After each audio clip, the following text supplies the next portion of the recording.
আদালত অবমাননার মামলায় ছাত্র জনতার গণঅভ্যুত্থানের মুখে পালিয়ে যাওয়া শেখ হাসিনার ৬ মাসের ও গাইবান্ধার গোবিন্দগঞ্জের শাকিল আকন্দ বুলবুলকে ২ মাসের কারাদণ্ড দিয়েছেন মানবতাবিরোধী অপরাধ ট্রাইব্যুনাল। আজ বুধবার ২ জুলাই বিচারপতি মোহাম্মদ গোলাম মর্তুজা মজুমদারের নেতৃত্বে ৩ সদস্যের ট্রাইব্যুনাল এই আদেশ দেন।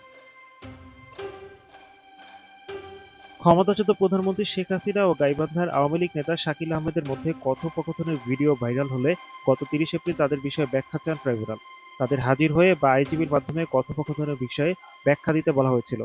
২৫ মে নির্ধারিত তারিখে তারা হাজির হননি কিংবা আইনজীবীর মাধ্যমে ব্যাখ্যা দেননি। পরে ২ আসামিকে হাজির হয়ে জবাব দেওয়ার জন্য সংবাদপত্রে বিজ্ঞপ্তি দিতে নির্দেশ দেন ট্রাইব্যুনাল। নির্দেশ অনুযায়ী ২টি সংবাদপত্রে এই সংক্রান্ত বিজ্ঞপ্তি প্রকাশিত হয়। এরপরও তারা হাজির হননি। এর আগে গত ৩০ এপ্রিল ট্রাইব্যুনালের চিফ প্রসিকিউটর মোহাম্মদ তাইজুল ইসলাম বলেন, শেখ হাসিনার বিরুদ্ধে সারা দেশে ২২৬টি মামলা রয়েছে। শেখ হাসিনা গাইবান্ধার আওয়ামী লীগ নেতা শাকিল আহমেদের সঙ্গে কথোপকথনে বলেছেন, যারা মামলা করেছে তাদের মারার লাইসেন্স পেয়ে গেছি।